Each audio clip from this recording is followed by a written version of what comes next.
Assalamualaikum warahmatullahi wabarakatuh. Saya Aulia Rahma dari Prodi Ekonomi Syariah semester 2 kelas D.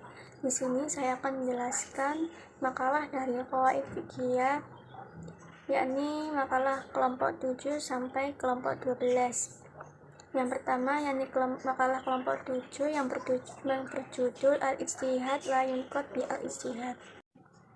Yang pertama yakni definisi kaidah al-ijtihad la yunqad bi al-ijtihad. Makna kaidah menurut bahasa. Makna kaidah ini adalah kalimat yang akan menjadi kajian, yaitu kata-kata al-ijtihad dan an-naqlu. Makna al-ijtihad menurut bahasa yang berarti mengerahkan segenap kemampuan, sedangkan kata an-naqlu menurut bahasa yang mempunyai arti runtuh atau tak.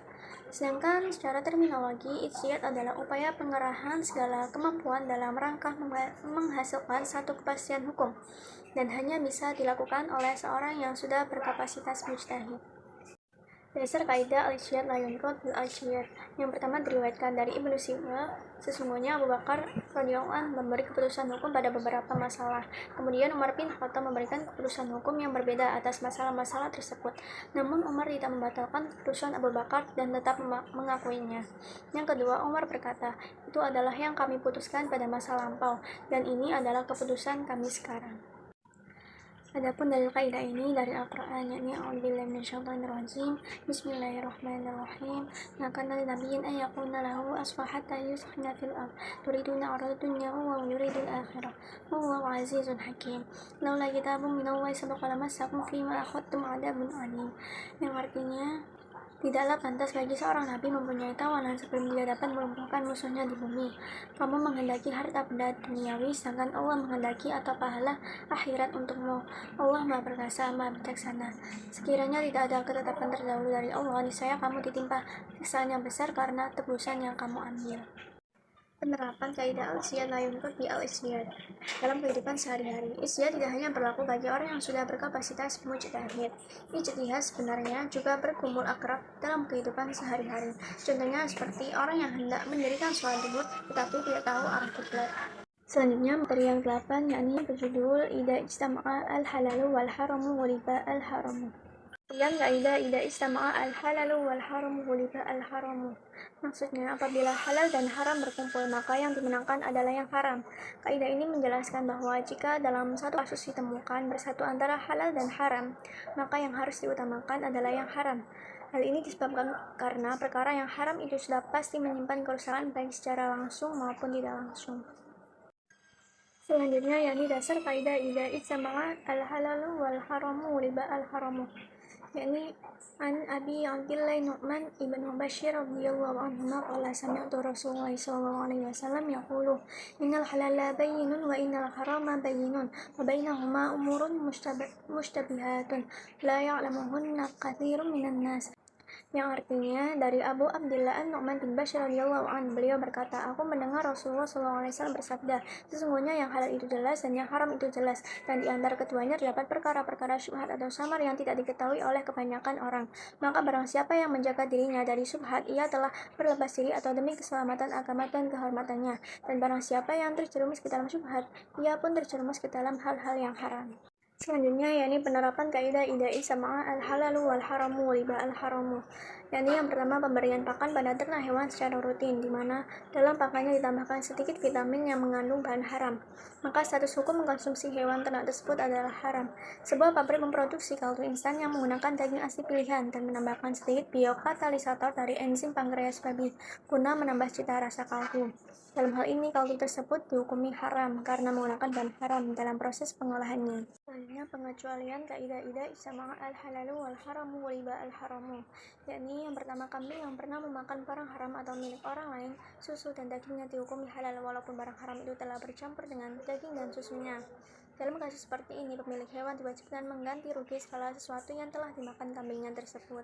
Kemudian yang kedua, dihalalkan bagi kaum laki-laki memakai baju yang ditenun dari bahan-bahan campuran seperti sutra, atau haram bagi laki-laki dengan kapas, atau halal dengan catatan jika kain sutra yang digunakan relatif sedikit dibanding dengan kain kapasnya.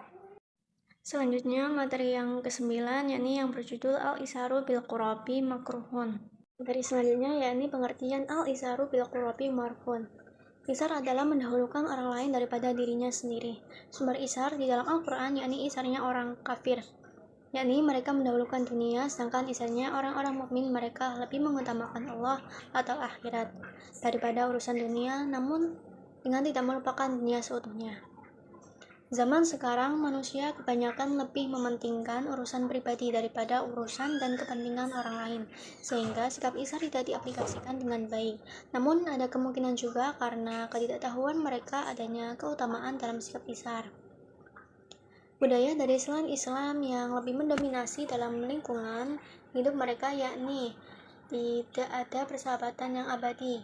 Yang ada adalah kepentingan pribadi di atas segalanya. Macam-macam isar. Yang pertama, isar makhluk terhadap Allah. Yang kedua, isar Allah terhadap makhluk. Yang ketiga, isar dalam perkara duniawi. Selanjutnya, keutamaan isar, yakni dicintai Allah SWT, dicintai oleh manusia, dimudahkan urusannya di dunia, dan dilepaskan dari kesusahan di akhirat. Terakhir, mendapatkan ganjaran yang besar di sisi Allah. Selanjutnya, materi yang ke-10, yakni kaidah tasyarruful imam ala ra'iyah manutun bil maslahah. Pengertian kaidah tasyarruful imam ala ra'iyah manutun bil maslahah. Kaidah fikih tasyarruful imam ala ra'iyah manutun bil maslahah ini dapat diartikan dengan segala tindakan atau kebijakan seorang imam atau pemimpin terhadap subjek maupun objek hukum yang berada di bawah kepemimpinannya, di mana kepemimpinannya tersebut harus mengacu pada terwujudnya manfaat dalam kebijakannya, baik berupa manfaat duniawi maupun manfaat ukhrawi. Selanjutnya, prinsip kemaslahatan dalam produk perundang-undangan negara.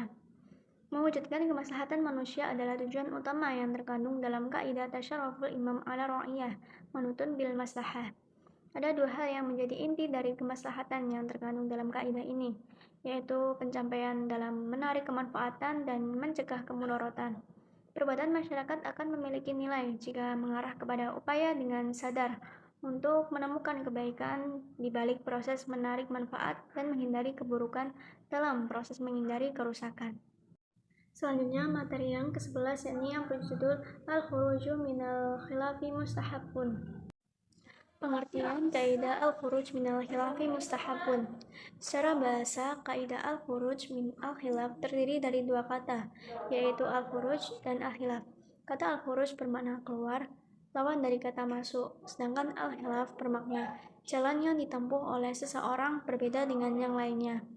Khilaf dapat mengambil bentuk khilaf tanawu, adalah perbedaan-perbedaan yang tidak saling mengingkari.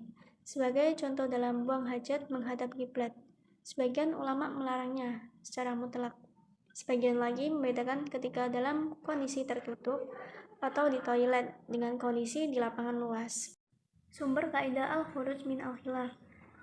Bismillahirrahmanirrahim. Ya ayyuhalladzina amanu istanibu katsiran minadh-dhanni inna ba'dadh-dhanni itsm. Yang artinya, wahai orang-orang yang beriman, jauhilah prasangka-prasangka, karena sebagian dari prasangka adalah menyebabkan dosa. Kemudian, qala al-Hasan ibn Ali, hafidtu min Rasulillahi sallallahu alaihi wasallam, da' ma yaribuka ila ma la yaribuka fa inna shadqa tuma'nina wa innal kadhiba ribah.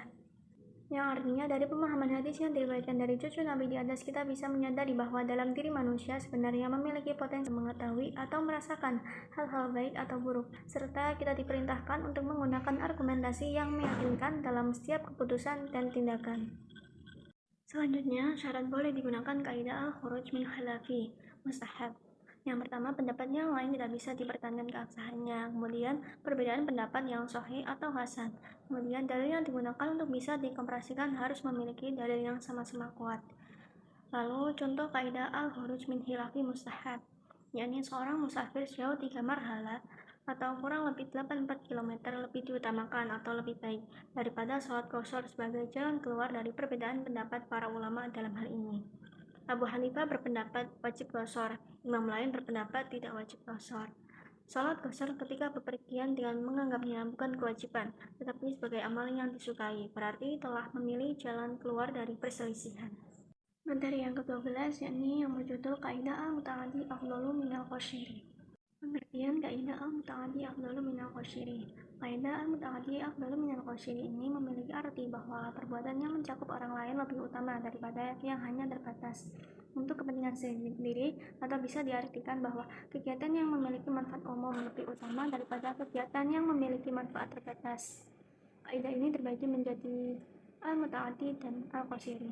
Makna al-muta'addi adalah perbuatan yang manfaatnya untuk orang lain, baik manfaat ukhrawi atau seperti mengajarkan ilmu dan dakwah ilallah. Bisa juga manfaat duniawi seperti menaikkan hajat orang lain, menolong orang yang dizalimi.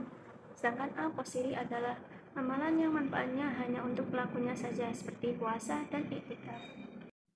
Dasar-dasar kaidah al-muta'addi afdalu minal qasiri, yakni bismillahirrahmanirrahim, inna nahnu nuhyil mauta wa naktubu ma qaddamu wa atharahum wa kulla syai'in ahsaynahu fi imamin mubin. Yang artinya sesungguhnya kami menghidupkan orang-orang mati dan kami menuliskan apa yang telah mereka kerjakan dan bekas-bekas yang mereka tinggalkan, dan segala sesuatu kami kumpulkan dalam kitab induk yang nyata atau lauh mahfuz.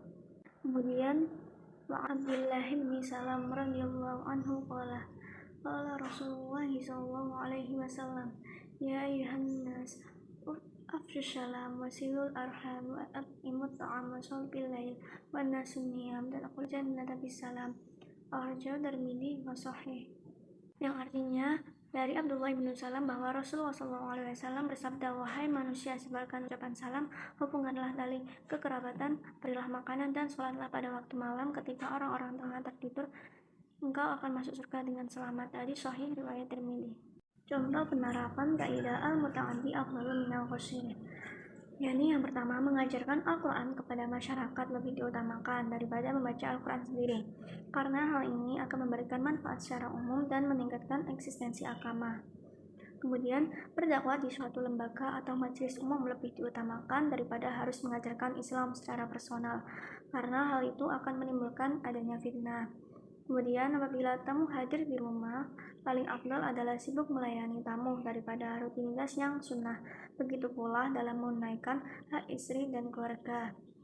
Kemudian yang terakhir, apabila datang waktu sahur, paling afdal adalah sibuk dengan sholat, membaca Al-Quran, berdoa, berzikir, dan beristighfar. Sekian penjelasan dari saya. Apabila ada salah kata dari awal hingga akhir, saya mohon maaf yang sebesar-besarnya. Wassalamualaikum warahmatullahi wabarakatuh.